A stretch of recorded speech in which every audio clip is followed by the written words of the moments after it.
I'm a big fan of just a regular comprehensive blood panel. Most of people I'm interacting with, you could call them like hobbies, longevity enthusiasts, or the people who are preventively just trying to take care of their health and are curious about it. So for most of these individuals, it just comes down to just optimization and trying to optimize all of their health and try to get as healthy as possible. Hello, welcome back to the Dr. Joy Calm podcast. I'm here to enhance your health, to live your best and longest life possible. So I've invited a wonderful expert and friend, Siim Land. Welcome, Siim. Thank you for being here. Thanks for inviting Yes. me. I'm happy to be back. Yes. So Siim is a super expert in longevity, despite his young age, but he has been very helpful in educating the public and providing some incredible content on YouTube. And that's how I found Siim in the first place. And he also has written books, which is remarkable, very, very highly prolific. So very admirable. And Siim, I'm so glad to have you back to share your expertise. Yeah, I'm happy to be back. Yeah. So, having been in the longevity space for quite a while and having visited different clinics, throughout different countries in the world, probably it's a little overwhelming, I think, for people who are in the biohacking space, who want to optimize their health. There's so much going on. Of course, in each biohacking conference, there's more and more technology. So what do people do and how do they actually work on themselves? Because the whole point is that this is individualized, right? It's not a one size fits all and everybody's do the same thing, because we need to see where each person is at. So what are your thoughts on all these different longevity clinics and what everyone is doing? Do you feel that they're all doing amazing things? Do you feel that some people are on the right track? Some organizations do an incredible amount of tests, and some are a little bit more tailored and limited in how much they test. What are your thoughts? Should people just go for the whole the whole range of tests, which can be pretty overwhelming? Well, I guess the problem with what I like to frame it is that we do want to be aware of as many biomarkers as reasonably possible about our health, and the more you know, the more insightful it is, and the more educated guess you can or decisions that you can make about your health. So in one sense, it's obviously very positive to test a lot of things and measure hundreds of biomarkers, etc. The same with supplements. Like, yes, you could take hundreds of supplements out there. Is it always necessary? In most cases, not. In most cases, you get the majority of benefits from just a handful of supplements, and you can eliminate a lot of supplements. If you have an unlimited budget, obviously, then it doesn't really matter that much how much money you spend on testing or supplements, etc. So it depends a lot on the particular person's budget and what their priorities are. I do think that with testing, the biggest problem is that if people test but they don't do anything about improving those results. So if you don't really change anything and trying to make any marker better after testing it, then you just wasted your money, or you don't really you could have even skipped the testing altogether. So I think the most important thing about any testing is that, okay, if you're going to test whatever that is, blood work, MRI, CT scan, DEXA scan, VO2 Max, whatever the test you're taking, that you have to be willing to also improve on that marker, whatever the result is. So let's say you get a VO2 Max score that is very low. Yes, that can be insightful, that even if you don't improve it, that you're in a slightly lower VO2 Max, and that puts you at a higher risk of mortality compared to people with a higher VO2 Max for your age group, for example. But it's still more important to actually try to improve the marker, because even if you didn't test it, you just focused on improving the marker by doing cardiovascular exercise and following otherwise healthy diet and keeping a normal body weight, etc., then you would have been even better off than by testing it than not doing anything to improve it. So the foundation should be just trying to live as healthy of a lifestyle as possible and trying to take care of your body and follow a regular exercise routine, a regular healthy diet, and maintain a normal body weight. That's a baseline. And if you follow all these kind of fundamentals, then you can avoid a lot of unnecessary testing. And you can also be sure that most of these biomarkers can be in a more normal or optimal spot to begin with. But if you do test something, then be willing to also adjust your lifestyle, adjust your diet, adjust your sleep routine, whatever it is, based on the results that you're getting. Because humans are kind of stubborn. We are creatures of habit, that if we follow certain habits and if we do it for a very long time, we're unwilling to change them, or we're like less eager to change. It's going to be very hard for a smoker to give up smoking, even if they get diagnosed with a very serious disease, or alcohol, or whatever vices people might have that harm their health. If they've been doing them for decades, then it's very hard for them to quit and change it. But even like small things, let's say someone likes their ice cream, or let's say they stay up late too much, whatever the small thing may be, even these small changes can be very difficult to change. But if you do test and there is, let's say, okay, you need to change this to improve this marker, then I would highly encourage people to do those changes, because then otherwise the testing was a waste of money, if that makes sense. Right. So what would be some of the essential tests that you think that people should not skip? Yeah. So, let's say I'll start with pretty much like a minimal budget and even tests people can measure for free without paying anything. So waist circumference is one of the, I guess, more general biomarkers that can be very extremely insightful to your general health and body composition. So we know obesity is bad for your health, and waist circumference can be a very good estimate of your level of adiposity, especially the amount of visceral fat around your organs. So the visceral fat gets stored in between muscles and around the organs, and tends to more accumulate around the belly. So if you have a very big, this kind of a beer belly or pot belly, then that tends to be a sign of more visceral fat. So storing more weight around the hips, that isn't inherently as bad as storing the weight around the belly.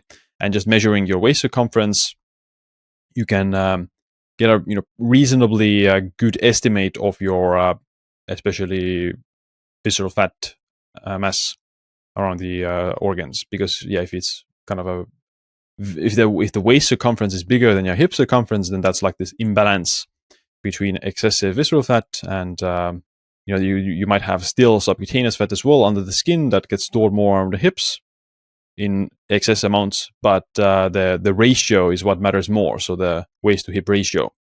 So the waist should always be narrower than the hips for both men and women. Mm-hmm. So you measure the waist circumference around the belly button and the hips around the hips. So that's free. Everyone can measure that, and generally lower waist circumference is better. Another free test people can do is even something like push-ups or pull-ups, some sort of a body weight strength test.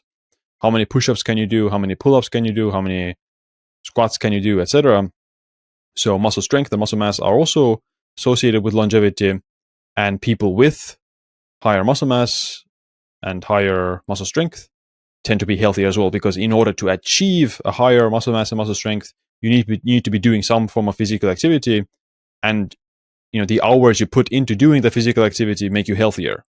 So to say that if you have a higher amount of push-ups that you can do, that means you are putting in the work at other times. Maybe not necessarily a gym, but maybe you have some sort of a physically active job, or maybe you grew up in a farm, or you have like a history of doing a lot of physical activity. Those things still carry through for many years in the future. But generally, just having a higher muscle strength, that yes, there's the grip strength machine, the dynamometer, that measures grip strength. It works the same way that a higher grip strength is associated with higher total muscle strength across the entire body. And it means that you've put in the work of increasing your muscle strength. But it doesn't necessarily have to be a grip strength machine. It can be push-ups or pull-ups. I like pull-ups because in order to do a lot of pull-ups, you also need to be slightly lower body weight. Mm. So that's kind of a good test because it includes body fat percentage, muscle mass, and muscle strength. So if you were to be very strong, but you're not able to do any pull-ups, then it's kind of an imbalance between the strength and the body fat percentage, because you probably have too much body fat. Yes, you don't need to do like 20 or 30 pull-ups to be considered healthy, but let's say a fit and healthy man should be able to do at least 5 at minimum, but ideally over 10 pull-ups. Mm. And women, at least women do significantly less pull-ups than men, but at least 1 or 2 for a woman is still reasonably strong as a baseline strength for muscle, as a baseline test for muscle strength. How many can you do? Well, for my 31st birthday last month, I did 33 pull-ups. Wow. So I'm trying to small challenge that every year for the birthday I'll try to kind of one off the pull-up. So next year I'll try to do 32 again, at least. Yeah. Wonderful. That's a great goal. Yeah. Yeah. And the last test I would say is, so let's say how to measure your VO2 max, which is another important biomarker of overall cardiovascular function. And higher VO2 max is associated also with a lower mortality risk and lower heart disease risk, etc. So it's, again, if you have a high VO2 max, you're healthier generally, your body works better, and you've probably put in more work with some physical activity. Maybe you don't necessarily do like cardiovascular exercise, but you're doing some form of physical activity that increases your VO2 max. And the Cooper test is a free way to estimate your VO2 max. So you can find online calculators. So how far can you run in 12 minutes, the distance in kilometers or miles, and you can estimate your VO2 max based on that. So it's like a scientifically validated way to measure VO2 max without actually doing the VO2 max test. Now, the VO2 max test How is a bit long more you can accurate. run in meters? Is that No, how far can you run in 12 minutes? in 12 minutes? So, You yeah, measure so that in meters? it And can be miles as well. It doesn't oh, matter. okay. Yeah, so you just run as far as possible for 12 minutes. The Uh-huh. Cooper test we did in high school. And the how far you run is the score, and then there's like online calculators you can calculate your VO2 max from. So then you get the VO2 max number. The higher the VO2 max, then the fitter you are. So athletes have a VO2 max of 70s. Sedentary people might have it in the 20s, depending on their age. So it declines with age. The older you are, the lower it can be. And the unhealthier and the less fit you are, the lower the VO2 max is. So you want to keep your VO2 max, above 20 for as long as possible. But the challenge is Mm. that if you have a VO2 max of 20 in your 30s already, then it's going to drop into the teens by the age of 50. So once it's below 17 VO2 max, then that's considered like a frailty threshold that you're not able to be physically independent with your everyday activities. You're not able to get off the toilet. You're not going to be able to carry your groceries or do physical things. So for just the quality of life perspective, you want to keep your VO2 max relatively high. What's the best way to improve VO2 max? Any form of cardio will increase it. So if you don't know where to start, just starting to do some form of cardio, whether that be even just going for a jog, longer runs, whatever it is, any form of cardio will, especially in the beginning, will increase VO2 max. Going into more specifics, there are certain interval workouts as well that will increase. So interval training is more effective for VO2 max than low intensity steady state cardio. But ideally you want to do both, because there's pros and cons to both forms of exercise. For low intensity cardio, the pro is that you can do it for a long time and very frequently without wrecking your nervous system, and you can recover from it very fast, especially if you do like this low intensity zone 2 cardio. If you're doing slightly more faster intensity, like zone 3, 4, then that can be more taxing, because you're not in this zone 2 state, which is characterized by low lactate and higher fat oxidation. So the zone 2 you could do, hours and hours without really burning out, but doing a lot of zone 3, 4 can eventually tax your nervous system. And the same with a zone 5.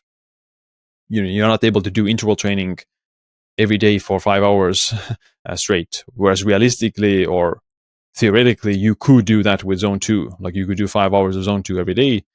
It's just you don't have the time probably. So that's why interval training can be a good way to get more benefits of VO2 max in a shorter amount of time. And yeah, from the studies, you want to get your VO2 max at least above 50 milliliters per kilogram per minute.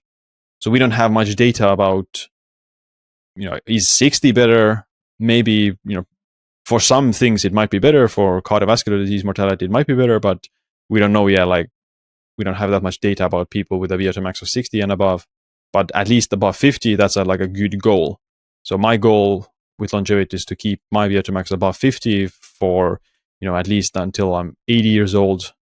So there's actually one study of an 80-year-old Norwegian man who had a VO2 max of 50, which is, pretty insane for an 80-year-old, because a VO2 max of 50 is what a normal 35-year-old person would have, who isn't like an athlete. So this is a person that's exercising consistently, and especially cardio. Yeah, he had a very consistent exercise routine. Several workouts per week. Right. So get out there and move and get your heart pumping. Yeah. And I mean, obviously, I also think that blood tests are very insightful. I'm a big fan of blood tests. So everyone has different opinions about health, like what is healthy. Some people will say, okay, I feel good. I'm not obese. I don't have diabetes or something, that, I'm healthy. Yes, that is, categorically true. Health is the absence of disease. Health is also many other things, right? Health is a state of physical and mental well-being. It's includes the absence of disease, but it also is something you can quantify. How do you know you don't have a disease? You need to measure it in some ways. If you have high blood pressure, then you have hypertension, right? We have certain diagnostic criteria that diagnose you with a particular chronic disease if you meet those criteria. So like metabolic syndrome, it's defined as having 3 or more of the following: high triglycerides, high waist circumference, high blood sugar, high blood pressure, and low HDL. So if you have 3 or more of the following, then you're diagnosed as with metabolic syndrome, which is associated with increased risk of diabetes, heart disease, and other chronic diseases. So that's what you don't want. So blood markers are just a way to see what goes on inside you. So yes, you can feel good, but a lot of things you can't feel. You can't feel really if you have high blood sugar. Eventually, if you have like very serious diabetes, you might feel it with neuropathy and retinopathy and those kind of things, that it actually starts to physically affect you. But mild elevation in blood sugar, let's say you wouldn't feel pre-diabetes, right? You wouldn't feel any difference with pre-diabetes. Yes, you might have a little bit of extra weight. You might have a high waist circumference. So those are signs that you potentially could have pre-diabetes even without testing your blood. But you wouldn't otherwise feel pre-diabetes. And even like regular diabetes probably you wouldn't necessarily feel. Mm-hmm. So testing those markers actually would show what is inside, what goes on inside you. And you wouldn't definitely feel other markers. You wouldn't feel homocysteine, which is a risk factor for heart disease. You wouldn't feel different lipids. You wouldn't even feel your blood pressure. So there's a lot of things that you intuitively, you could feel normal, but you don't necessarily actually know if there is something wrong because you don't feel most of these biomarkers. Mm-hmm. And of course, cancer markers. How extensive should people be checking as far as screening for cancer? Yeah, so I would much rather not try to find something that isn't there, or not trying to find something that is wrong, and that is a risk of testing, that you start testing things trying to find something that something might be wrong. So I much rather would take a more conservative approach to testing in general, because there is obviously always the risk of false positives with blood tests. So a lot of blood tests and markers, they can fluctuate. you can get some false positive tests with other more, let's say, advanced testing like MRI and stuff. So you could go down a rabbit hole and do unnecessarily extensive testing or spend unnecessary amounts of money. But for cancer, I would just much rather focus on the healthy fundamentals, and even regular blood work can, certain blood markers do correlate with increased risk of cancer as well. So I would just rather, if there's nothing wrong with those, just your lifestyle, and you're not smoking, you don't have a genetic history of cancer, and your blood work is also normal, you have low inflammation, you have low blood sugar, low homocysteine, and just you otherwise live a healthy lifestyle, then I wouldn't start to really chase something that isn't there. I've seen that in my patients who get not only start to chase and track all the time, but also the psychological burden of thinking something's really wrong with them. I don't think that's actually that helpful. It put them into a whole different mental space. Yeah, so I've had a few markers that were abnormally high in one test, but if I tested them a few weeks later, they were normal. So there's some markers that just fluctuate. Heavy metals can fluctuate. Certain inflammatory markers fluctuate. It's always, if someone does a blood test or whatever test, then I think any good doctor would probably just retest first before doing anything else. Mm-hmm. And will hormone tests be the fundamentals that you would suggest? Yeah, I mean, hormones are incredibly vital, and I think hormones play a more important role in your well-being and quality of life. So how you feel and what your mood and just how you feel in day to day. But hormones also fluctuate, and hormones need to be taken in a context. So because they can be very sensitive to various activities you do, like sleep, your calorie intake. Let's say testosterone. Testosterone is incredibly volatile to your just overall calorie intake and your body fat percentage. If someone is, let's say for a man, if they are 12% or 13% body fat, which is lean, but it's not very like shredded or very low body fat, then their testosterone at 13% body fat would probably be higher than if they were to be at 8% body fat. Now, is the person with 13% body fat healthier because they have slightly higher testosterone, maybe like 15-20% higher testosterone than the 8% body fat person? We don't necessarily know, because if you look at animal data, then calorie restriction is the most potent way to extend lifespan, non-genetic way to extend lifespan, and calorie restriction would require you to be leaner. We don't have human data obviously about what would happen for humans if they do long-term calorie restriction for many decades. Will they live longer if they are always single-digit body fat percentage? We don't know, but it would be hard to say which one is healthier, because the third person who has 13% body fat, they're not obese, but they have slightly more body fat, they have slightly higher testosterone, but they also would probably have slightly higher blood sugar and slightly higher lipids, slightly higher waist circumference because of the increased body fat.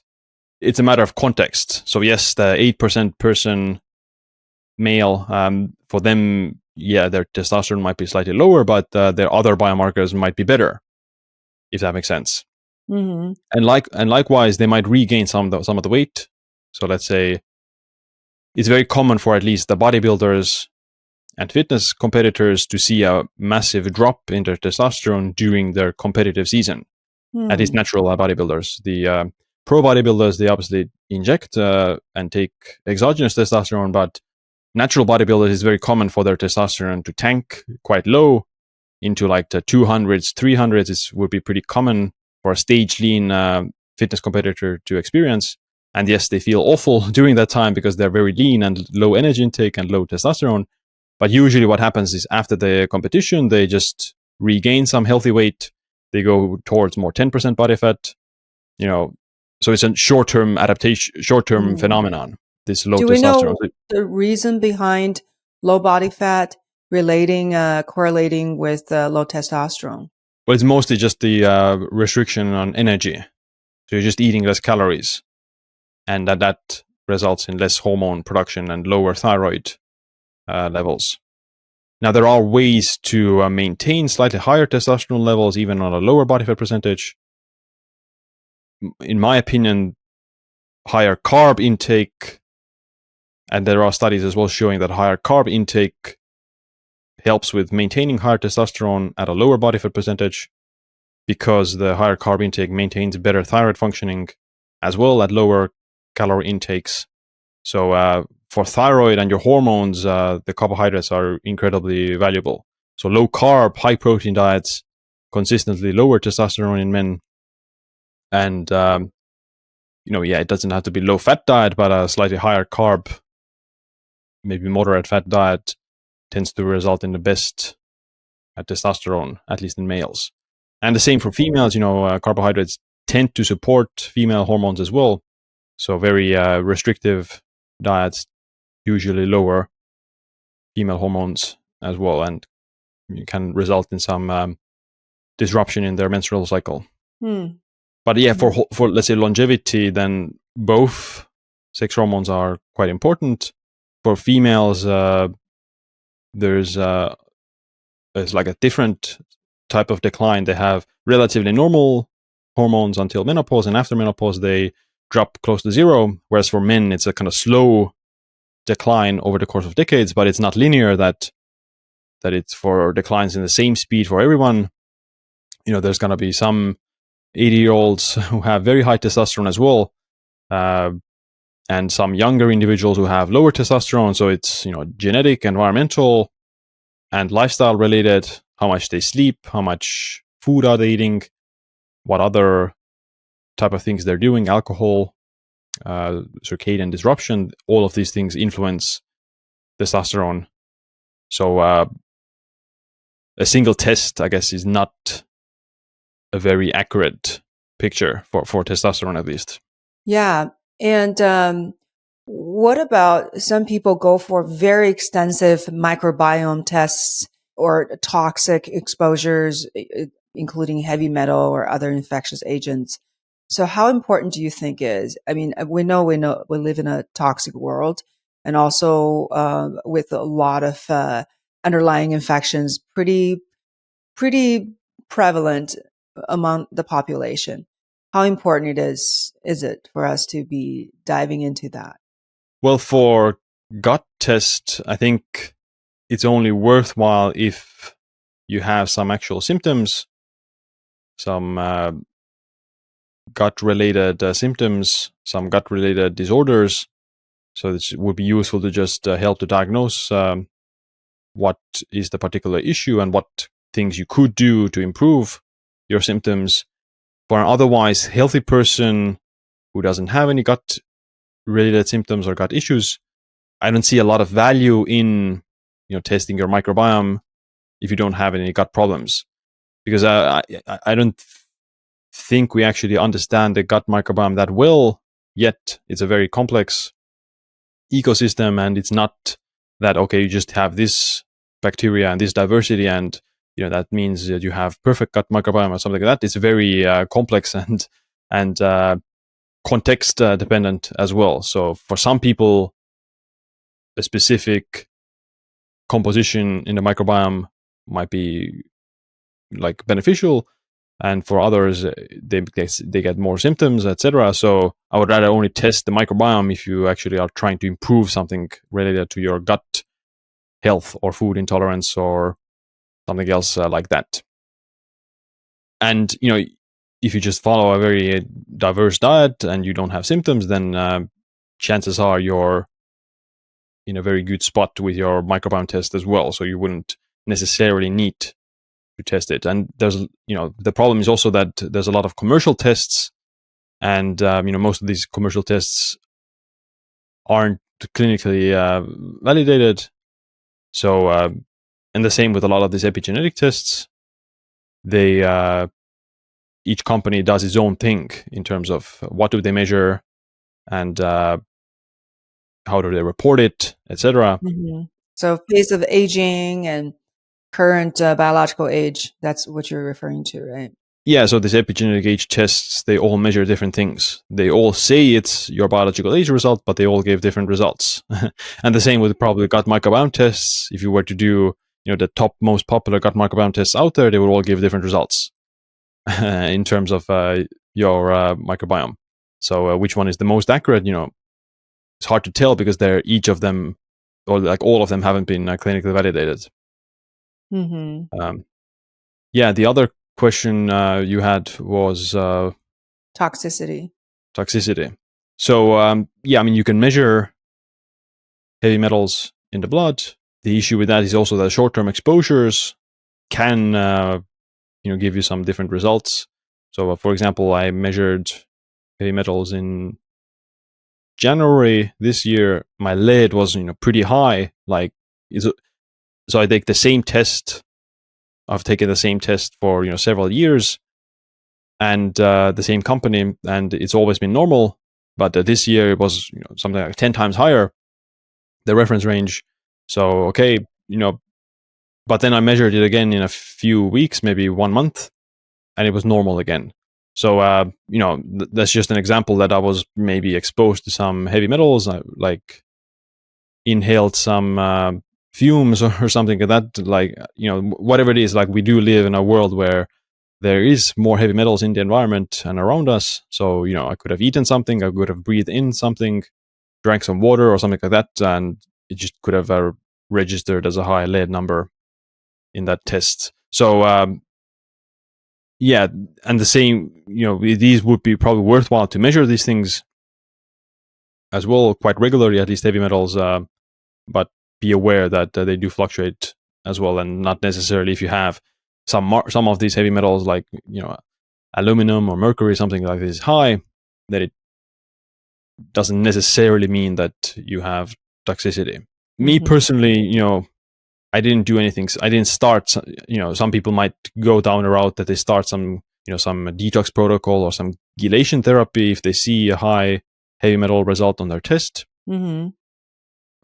I would again like first retest and then consider possible options.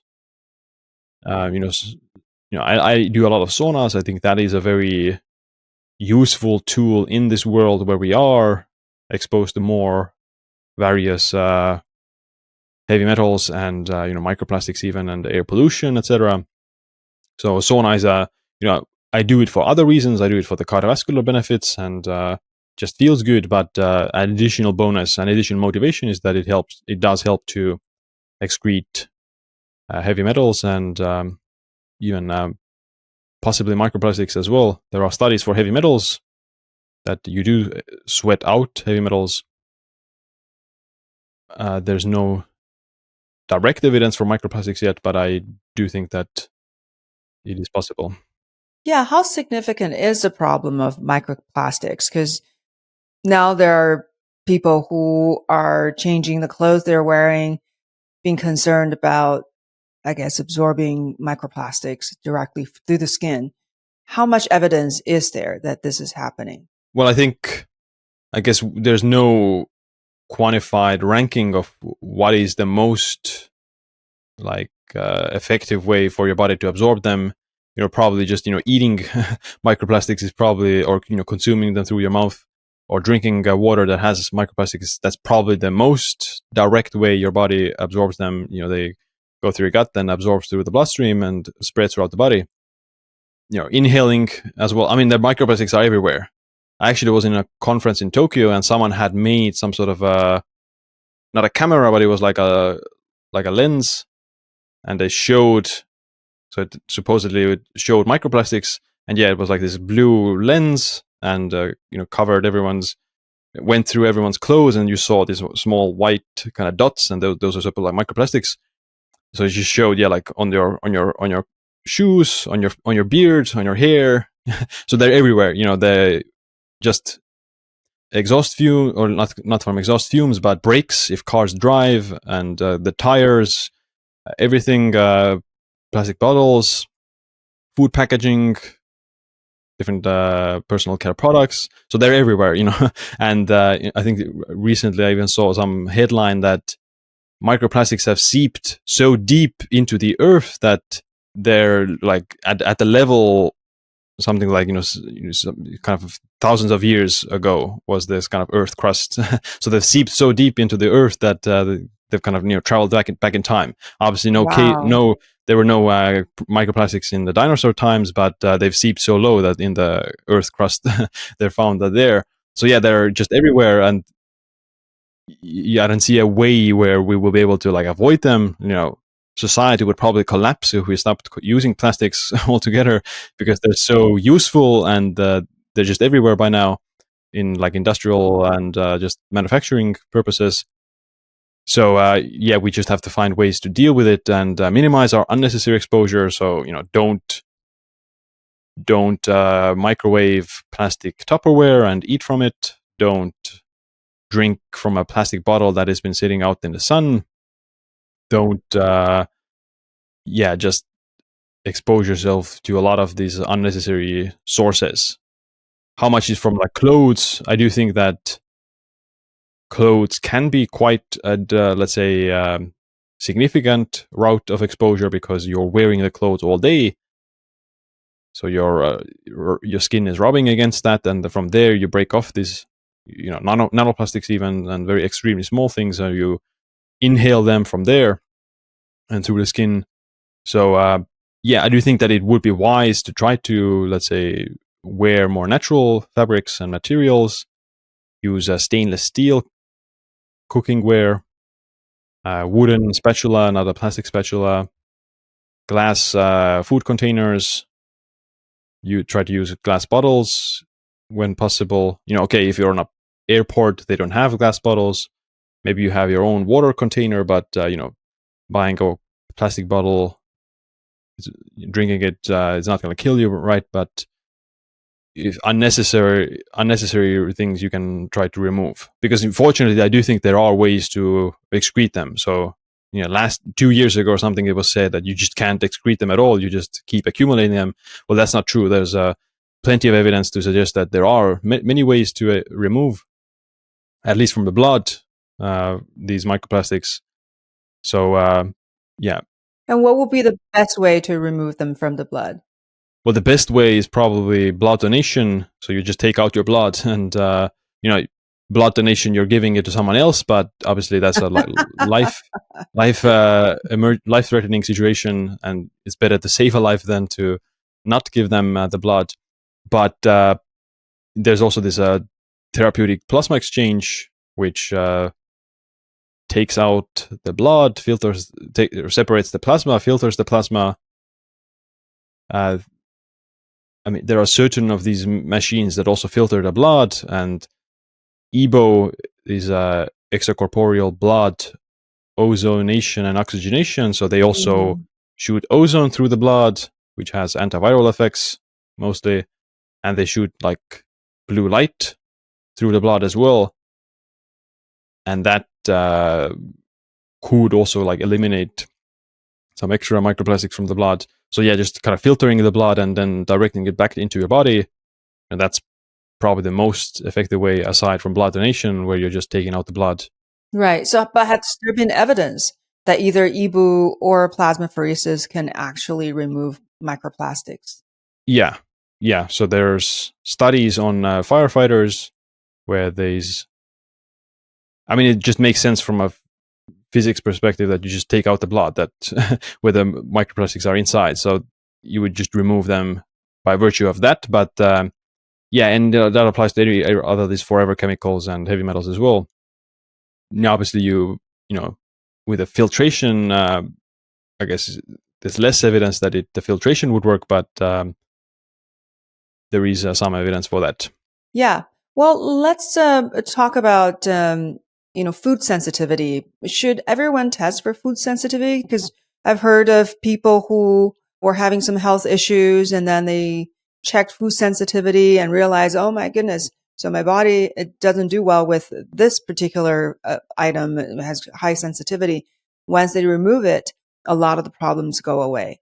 But we also know there's a lot of false positives and a lot of red herring, and the test can eliminate a lot of very healthy food. So, what's your take on that? Yeah, so the IgE test that supposedly measures your allergies to different foods. So that is very dependent on what you're eating. So if you eat a lot of eggs, you're gonna get a red flag on the eggs. If you eat a lot of dairy, you'll get a red flag on the dairy. Or like at least every these IgE test I've seen, everyone gets red on like eggs and dairy and grains or something like that. So Mm. not everyone is allergic to eggs, grains, and dairy. So it's just that your body produces these antibodies when you're eating them.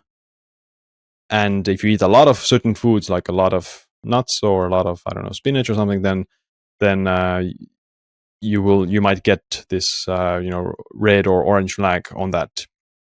So it doesn't necessarily mean that you are actually allergic to it, and you might not even get symptoms. So I would only remove certain foods if you actually get some symptoms from them. I don't see Hmm. a reason if someone isn't allergic to gluten why they would need to necessarily remove gluten. I mean, yeah, it doesn't have any significant nutritional value, but I guess you don't have to be necessarily worried about it if you don't have an actual gluten allergy and you don't get any symptoms. And that applies to like eggs and dairy as well. Eggs are very nutritious. If you don't have an egg allergy, you do fine. You don't get any symptoms. Then why would you really remove it? Maybe if you see some of your blood markers getting worse from eating eggs, then maybe it makes sense to reduce them or remove them. But there's generally eggs aren't going to move a needle on a lot of biomarkers in a negative way. So Hmm. the dietary cholesterol is not really going to raise blood cholesterol for most people. There are some people for who it does, but for most people, it's not going to do it. So unless it's something like that, then I don't see like a reason to really remove eggs Hmm. from that perspective. What about NAD testing? So now, I mean, it's a newer test, and some people are getting into it. Everyone is talking, well, in the biohacking world, talking about NAD levels. Um, but I've also heard that when a person is older or even sicker, they have a higher level of NAD. So, what's your take on whether or not this is worth testing? Yeah. Well, with NAD, the latest, I guess, input I've heard from some experts is that so these tests, they measure blood NAD, but they don't measure like intracellular or like tissue specific NAD. So it's not going to be that useful as a biomarker. So it doesn't really tell you, what your actual NAD status is, because the intracellular NAD is what actually matters. So personally, I wouldn't, do an NAD test. So the commercial NAD tests, they're all based on blood, so like Mm, a blood spot. So, personally, I'm not going to do an NAD test for that reason at the moment. I see. Um, Okay. and I mean, yeah, like, is one of those things that you might feel. So, if you feel very tired, then that can be a sign of lower NAD. And vice versa, if you feel just great, you feel very energized, then you probably don't have NAD problems, because NAD is mostly a coenzyme for energy metabolism. So it is related directly to ATP production, and you know, ATP is the current energy currency of cells. So you know if you control for your sleep quality and duration, and then then you can identify that yes, I'm feeling tired, irrespective of my sleep and irrespective of my diet and sunlight and those things, then that might be a sign that you have lower NAD. But I wouldn't yet test like blood based NAD tests at the moment. I see.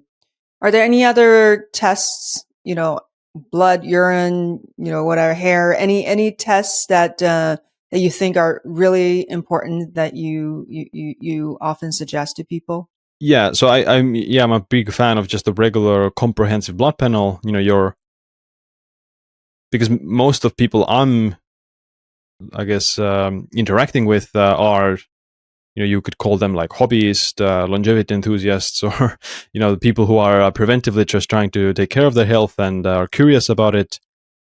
So for most of these individuals, it just comes down to just optimization and trying to optimize all of their health and try to get as healthy as possible. So I'm not really dealing with the sick population that much for these individuals. Specific imaging and advanced tests is more common for a general health optimization person than for them. They don't necessarily need to go into very advanced testing, because the basic tests already can be very insightful, and if you're already following also the healthy lifestyle and following the fundamentals, then there's a very low likelihood that you need to do advanced imaging. Yeah. So for me, one of the most crucial ones is the glucose parameters. So the glucose, the hemoglobin A1C, and insulin level, those will give me a really great indicator of their blood sugar metabolism, thus metabolic health. So, and of course, thyroid is really important, and hormones. To me, these are kind of the bread and butter, right, for a general test. Yeah, I definitely agree with metabolic health and blood sugar. So a lot of people, struggle with that, and it's one of those things that it's better to be optimized rather than normal with. So let's take like blood sugar isn't like the best marker, but the triglycerides are a good example of that. The triglyceride reference range is 150 milligrams per deciliter. Anything below that is normal, but anything above 100 is associated with higher mortality and higher cardiovascular disease risk. So a normal triglyceride level is actually already putting you into like increased risk. So Hmm. with triglycerides, which is a form of lipids, but is the most best reflection of like your metabolic health and insulin sensitivity. So a lower triglyceride below the reference range is much better than like just a normal result. The same with like inflammation, CRP levels. Uh, Normal CRP in like let's say 1.5 milligrams per liter, that is already also in a higher risk category than something like 0. 0.1, so close to zero. And I want to ask you about imaging, because I know these longevity programs, they take people around and do a bunch of imaging. What do you think is the biggest bang for your buck? What do you think is important, or what test are you excited about? Yeah, so for scans, DEXA scan, I think is the something that most people would benefit from as an information source. So you can't measure your bone density with the blood test. You can measure your bone density with any like fitness tests specifically. But yeah, the DEXA scan is very useful for measuring what your bone density. And bone density is very underrated, I think, because people with higher bone density, they're less likely to die from fractures and falls if they do fall. And that is one of the leading causes of accidental deaths among the elderly people. So having high bone density is very important as you get older. For women, especially, I think it should be kind of mandatory, ideally before menopause. But if they haven't done that, to then just after menopause as well to see, okay, are they with very low bone density or do they have high bone density? That can be, insightful to what they need to do. Do they need to start really taking their resistance training more seriously, or do they need some hormonal therapy to support that? So there's a lot of valuable information you can get from a DEXA scan for bone density. Now, the DEXA scan also measures, things like visceral fat, your body fat, muscle mass, etc. But for at least the visceral fat, it's a bit less accurate than a full body MRI for visceral fat, but it's still better than guessing what would your visceral fat be. I see. Okay. That's great. I bet you most people have not had a DEXA scan. It would be a really helpful information. Any other scans?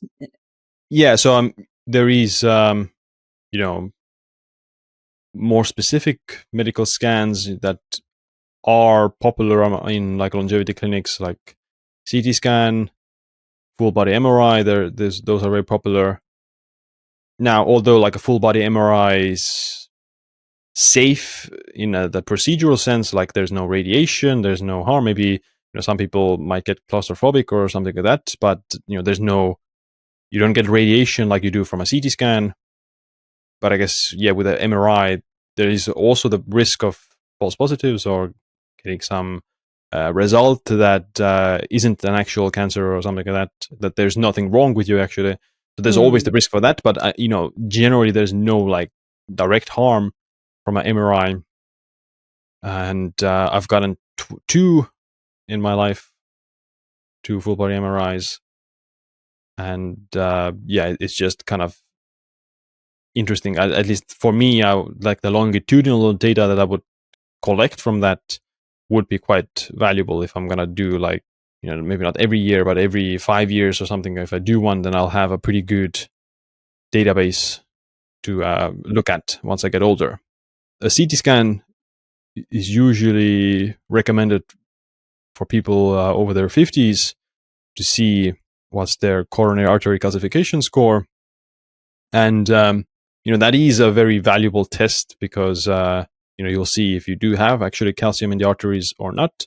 And for heart disease, that is the kind of, maybe not the ultimate biomarker, but it's a sign of already existing heart disease and calcification, which is a significant concern. But the problem with the CT scan is that you can't do it very often. So if you do it in your 50s, you don't know when did that calcium come and what could have possibly caused it, because you never, for most people it's going to be their first CT scan. So when did it happen? Did it happen in their 20s, 30s, or is it only like recent phenomenon? So it's hard to see or hard to interpret what would the history of that specific score be, because it's not like very dangerous amounts of radiation, but it's I think it's like a few X-rays in one test.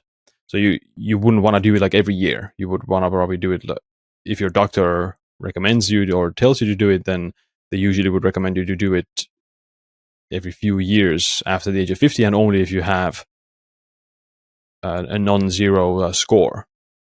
If it's zero, then they generally don't recommend it that often. But if it's very high, let's say 500 or 1,000, which is extremely high or significantly high, then just to monitor the progression, they would probably recommend you to do it in a few years as well. So, but I think what I feel like is that the CT scan is slowly being replaced with other tests or scans that have either less radiation or almost no radiation at all. So I think in a few decades probably we will have much better technology that will be able to identify the calcium in the arteries with little to no radiation. There is one form of, I guess, calcium testing without radiation. It's the coronary intima media thickness. So it's an ultrasound of the carotid arteries in the neck. And with the ultrasound, you can see like narrowing of the arteries. So it has zero radiation and it has pretty good value. You can see if the carotid arteries are narrowing or if they're extremely narrowed. And you can do it very frequently. You can do it several times a year with no radiation. So I know you have organized retreats, and I'm very excited about your next retreat, which will be in India. Can you tell us a little bit about what's offered in this retreat in January?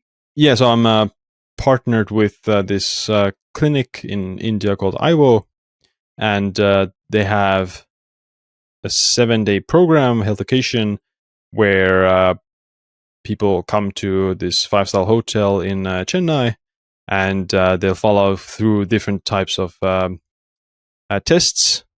and scans over the course of these 7 days. So things like a comprehensive blood panel that has 180 blood markers, DEXA scan, VO2 Max test, and there's full body MRI, the carotid intermediate thickness. The CT scan is also an option there, or it's a part of the program.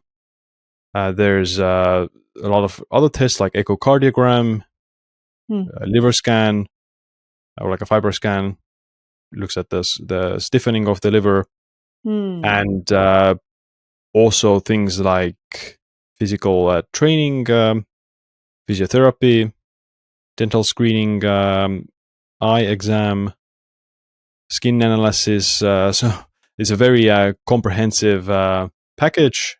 The Covers VO2 Max as well? Yeah, the VO2 Max test as well. So they cover all of them kind of essential biomarkers and health markers, plus a bit more advanced ones. And they also support with these, let's say, basic physical functions. So like you have a PT who helps with your form, you have a physiotherapist, etc. And all of it at this 5-star hotel with the group that I bring and other individuals who also might join. So I've been doing that for a few years now. I think this January is going to be my 6th time. So I like it a lot myself. People who joined have had very positive feedback about it.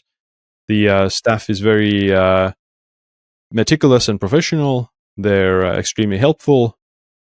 It's a very high quality clinic. The owner is also very interested in longevity. He's consulted with a lot of top doctors in the States and elsewhere, and they've created this program with very relatively cheap cost. So in United States, having this kind of a program would be 20,000, 25,000 with the accommodation. But in our retreat in Chennai, it's gonna be 1/4 of that. So the price is remarkable. I mean, considering what you're getting. So you said is it a 6-day retreat? It's 7 days and 6 nights. 7 days, 6 nights.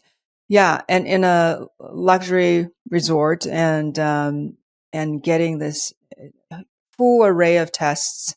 It's pretty remarkable because I've seen prices around the world, and so what you're offering is really it's so affordable and a really exciting opportunity for people, I think. And I definitely want to be there. So, and after the test, what else is offered in the program? Are there basically protocols put together for people? Are there therapies provided? What else is available? Yeah, they do have consultations with also specialized doctors. So Chennai is called like the medical capital of India.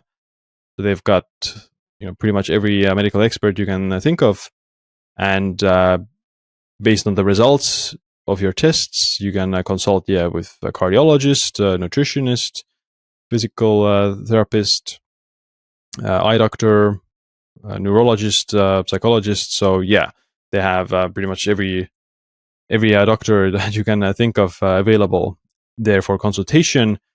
From a therapist side, so it's not that much about treating diseases. They're not obviously going to help. So whatever test result you get, they're not going to be providing professional medical services or like medical treatments. Certain treatments they do provide are physiotherapy treatments, and they have IVs. So vitamin IVs, glutathione IVs, and etc. They have some skin treatments, so hydrofacial and some other like CO2 laser and various skin treatments, dental treatments. Less medical treatments. So I guess the value is that you go there, you spend that week, and you're getting pretty much, first of all, I think 99% of people haven't done that comprehensive testing. So they'll get pretty much, they're not to mention, not only the MRI, which scans your entire body, but also your heart test, your VO2 Max test. You're getting a lot of this valuable information about your body that you haven't probably gotten anywhere else. So that's just establishes a very helpful and solid baseline of what your current health status right now. And with that information, you can, if there are some things that need to be improved or something that is, let's say, requires additional care, then with that, at least you have the information that you can use back in your home country with your GP or whatever the case may be. Mm-hmm. Yeah. Amazing. And you were so kind to offer my listeners a discount. If they put in Dr. Joy, they can get a discount off their attendance, their program. So very cool. Very excited. I really look forward to being there. I love India and look forward to going back and visiting. This is in south of India, right? It's it's close to the water. Yeah, you can see the ocean. The hotel is on next to the beach. You can see the beach and the ocean from there.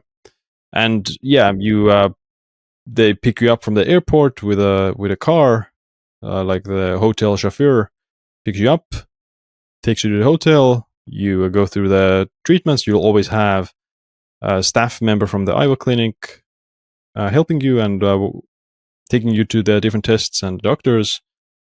During the day, during lunchtime, we'll have everyone in the program. So the guests from different parts of the world we've had from Argentina, South Africa, Australia, Vietnam, Sweden, Finland, UK, Canada, US.